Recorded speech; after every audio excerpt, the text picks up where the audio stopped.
So that's why people need to know their history and appreciate who they are. We're not meant to be like anybody, and I'm speaking to any race. We're not meant to be like other groups. You need to take the divide and conquer attitude and trash it. Okay? Be yourself.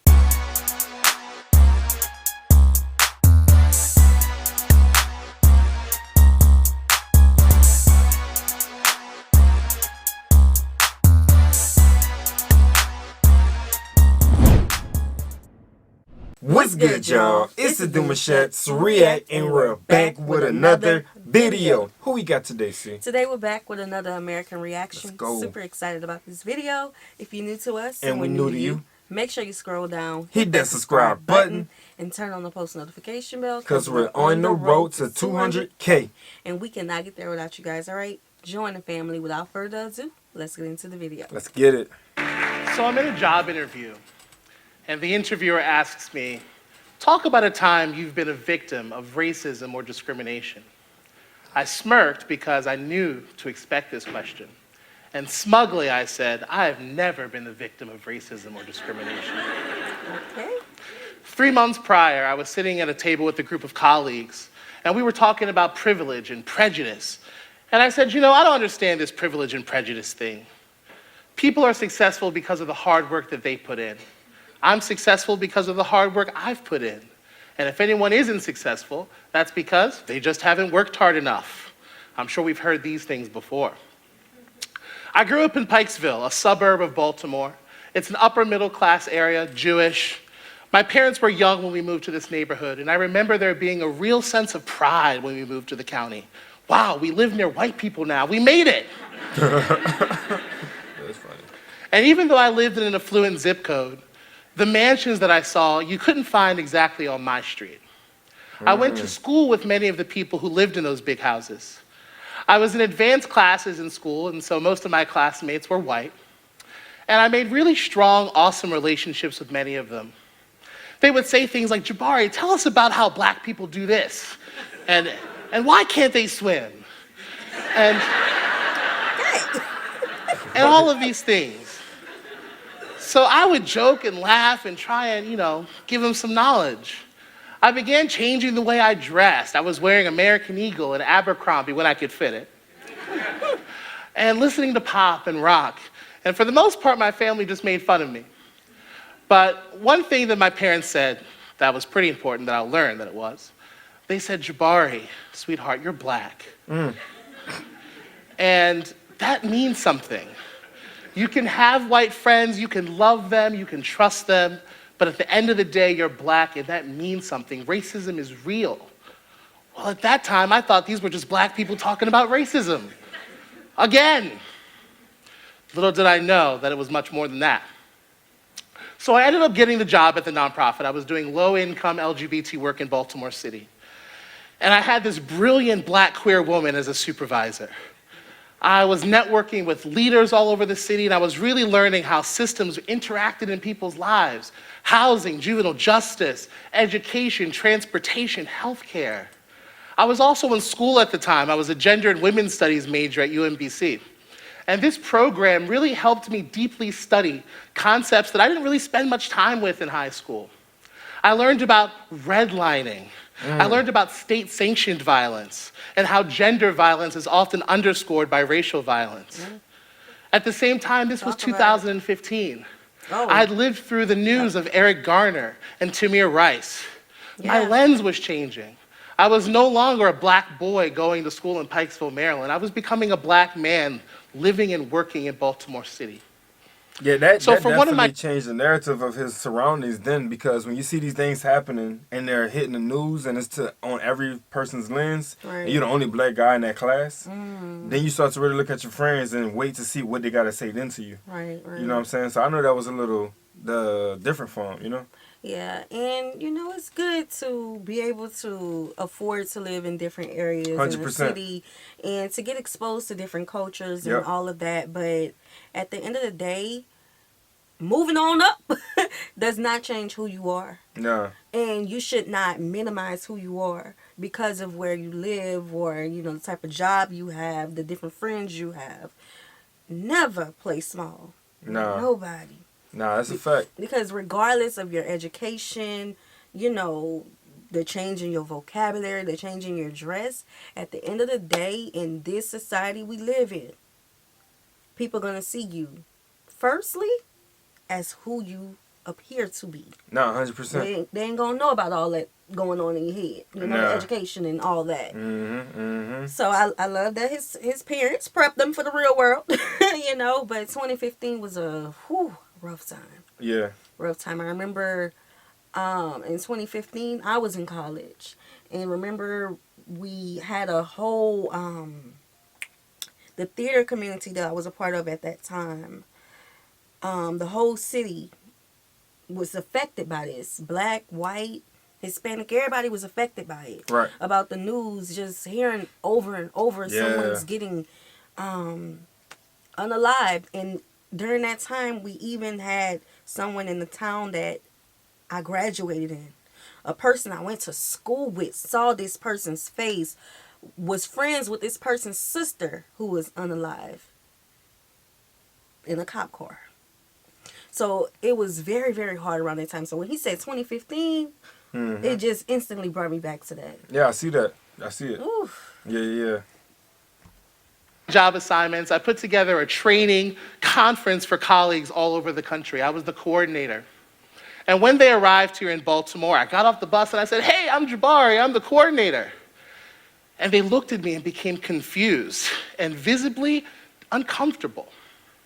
I remember it was raining that day, and so I rented a van so that folks didn't have to walk around the training site in the rain.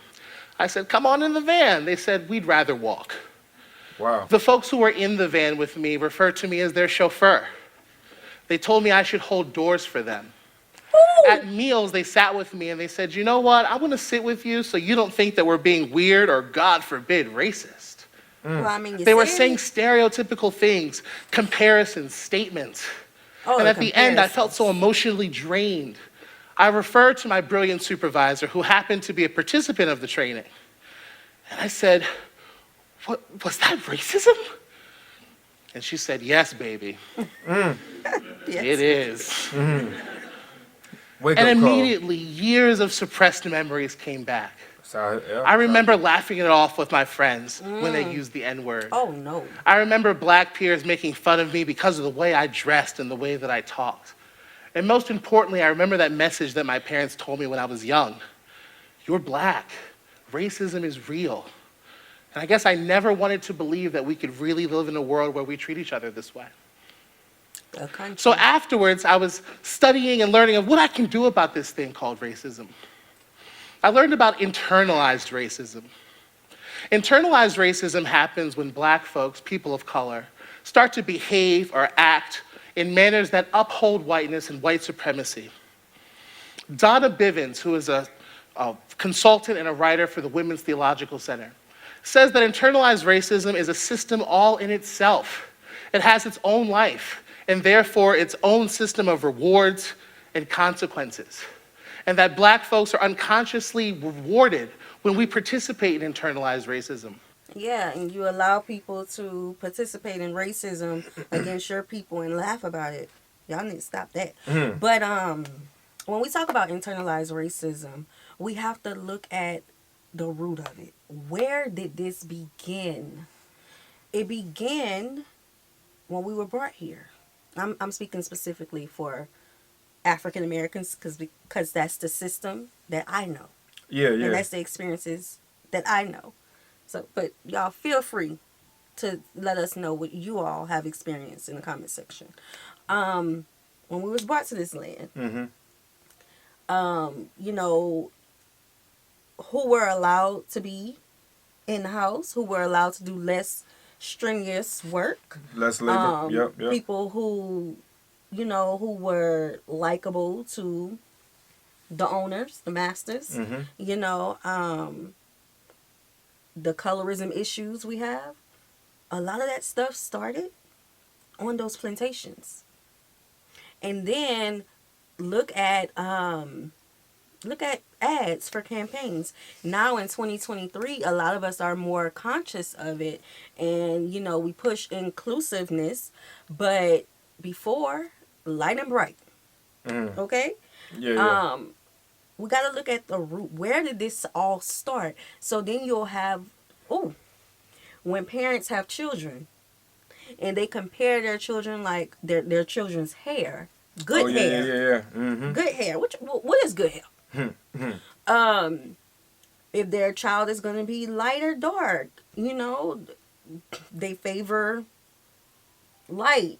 Like, and even me growing up, I had to retrain my mind from the things I was hearing a lot of times amongst my peers because I was darker. And again, I have a whole ring light in front of me, so I look a little brighter. Right, right. But as a child, in extracurricular activities, I was darker and would always, peer pressure, seeing different things go on around campus and how the lighter people were favored.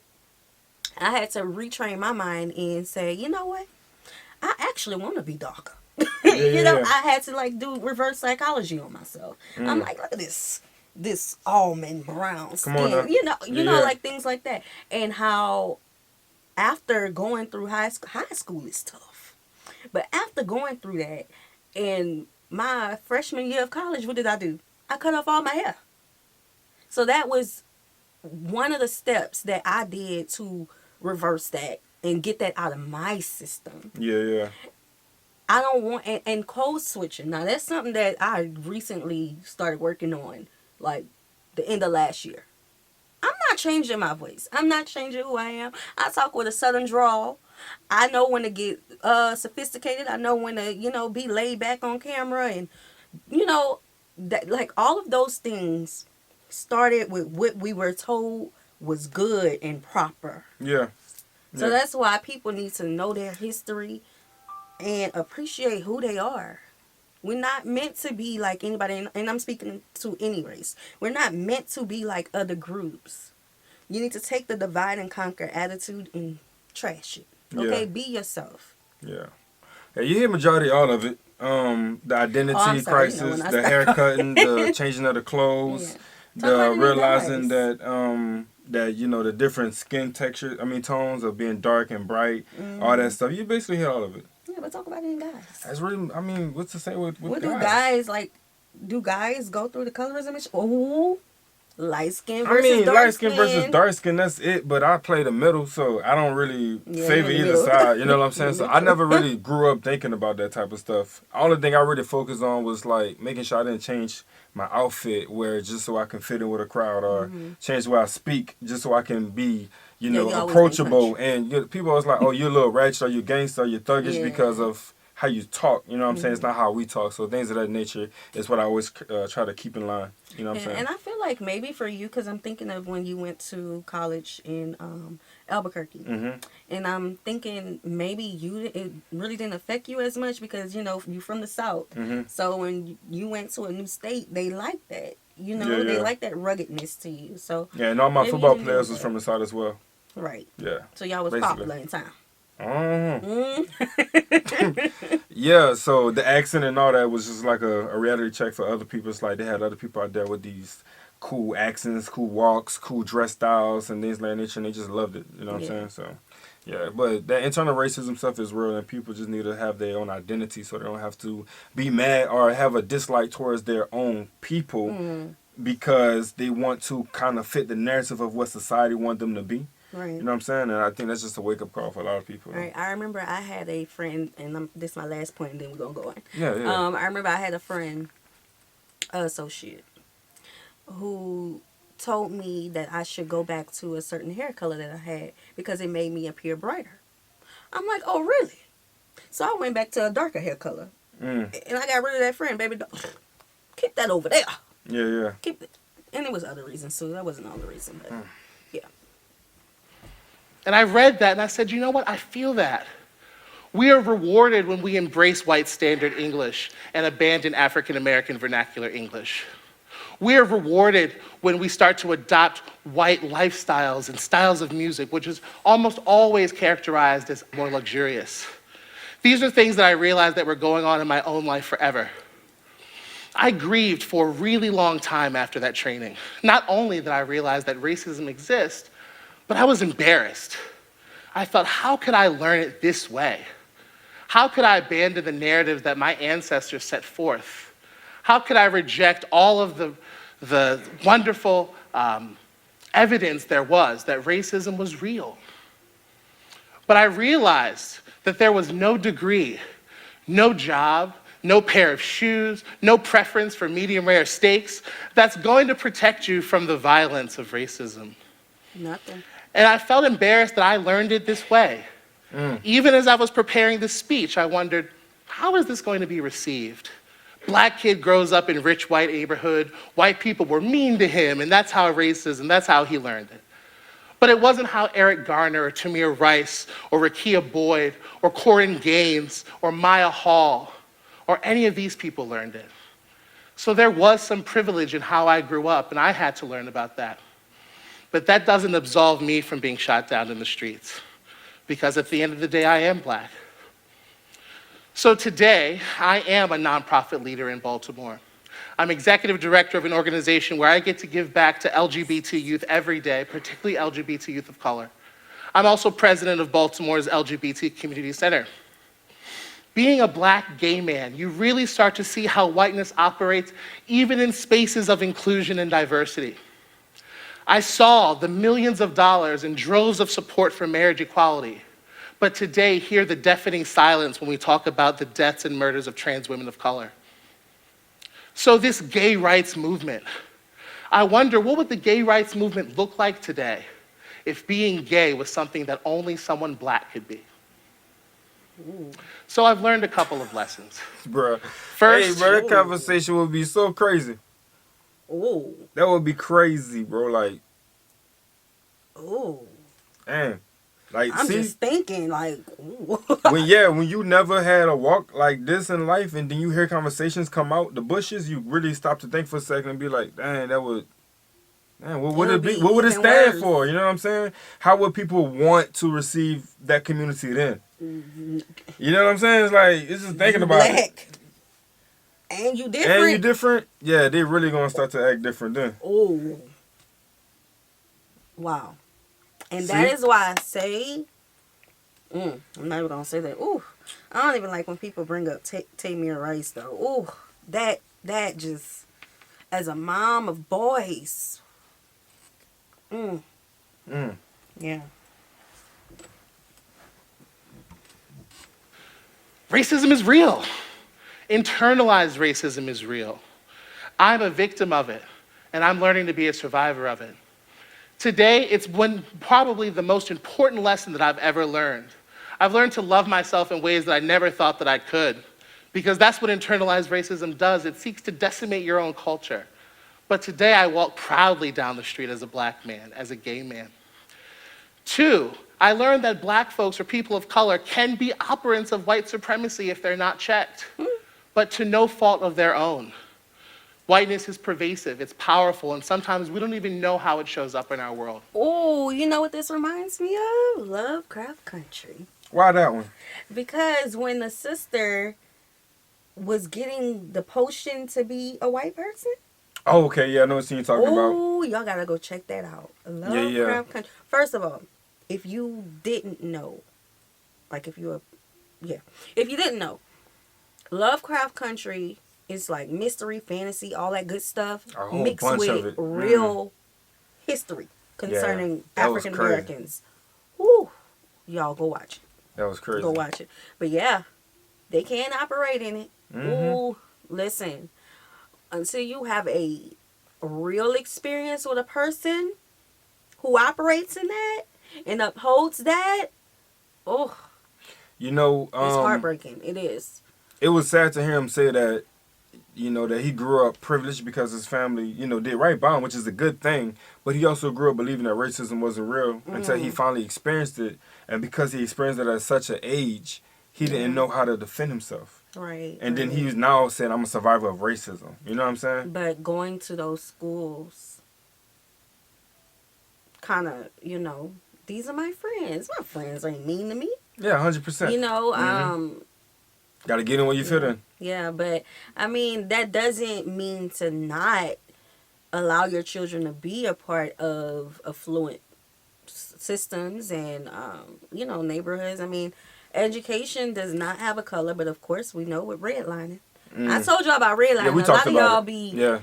A lot of y'all be trying to deny redlining exists. Baby, redlining is a system that has been derived from the end of slavery, and it's still going on today. Okay, look at the history, and then get back to it. Yeah, it's no different from the apartheid.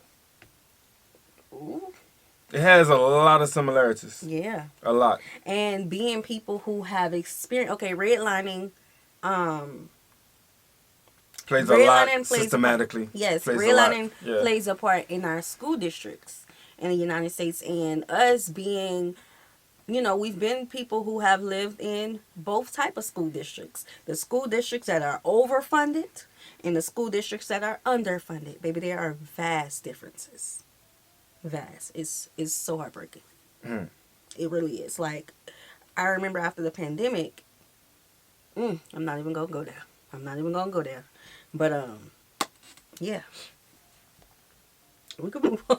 Oh, no. I was Because then I would say something. But most importantly, I've realized that being black in America is one of the most unique, amazing, and beautiful revolutionary things that I could ever do. And black love and black joy is something to be cherished and honored. And I'm so proud that I've learned that lesson and so grateful. Thank you for listening to me. That was good. Yeah, that was pretty dope. That was good. Yeah, man. Everybody play a different side, man. At the end of the day, that's just what it is. You got your people that, we're going to take it like how it was in slavery. You got your people that was in the house. You got the people that was in the field. You got the people who did not like master. You got the people who liked master. Right. You know what I'm saying? Right. You had your people that was doing master dirty work, and you had people who was trying to cancel master's work. Like, it's just so many people playing different angles of this. And a lot of them are systematically, blind to what it is they're doing because they think that's the way to go. Right. And a lot of times you're just hurting not just yourself but the people around you. Right. Y'all gotta teach y'all children their history and teach them that it's not a bad thing to be who we are, no matter how gruesome our history in this country is. Teach them pride and to be proud of who they are. It's a beautiful thing. Some people grow up in the hills and all they see is what the TV paints, the black culture to be, and they be like, oh, I can't be that. Right. I would never be that. So they start to dismiss their own, and they start to cancel their own. Right. So when they get around them, they be like, oh no, I'm not. No. You on some other type of time. I'm different. I'm different. I got this going for myself. In reality, it's like you're still the same. You're black. Right. At the end of the day. And you know what? To piggyback off of that, I feel like when we talk about black culture in the United States. We talk about the music and all of that, but the bottom of the barrel, the hood, poverty, that is not the essence of black culture. No. It's a part of it, but there's other parts of it too. We're not just misfortune. Look at the accomplishments and the achievements of our people in the whole country. We're not just one little thing. And I think that gets overshadowed with the other parts of who we are as a people. So, be proud of who you are. Yeah, got to be. Got to be. Yeah. 100%. Yeah, so we hope you guys enjoyed this video with us. Like this video, subscribe, turn on the post notification bell. We have enabled our super thanks if you like to support the channel that way, as well as our reaction request form is in our description box below. We'll see you soon. Peace.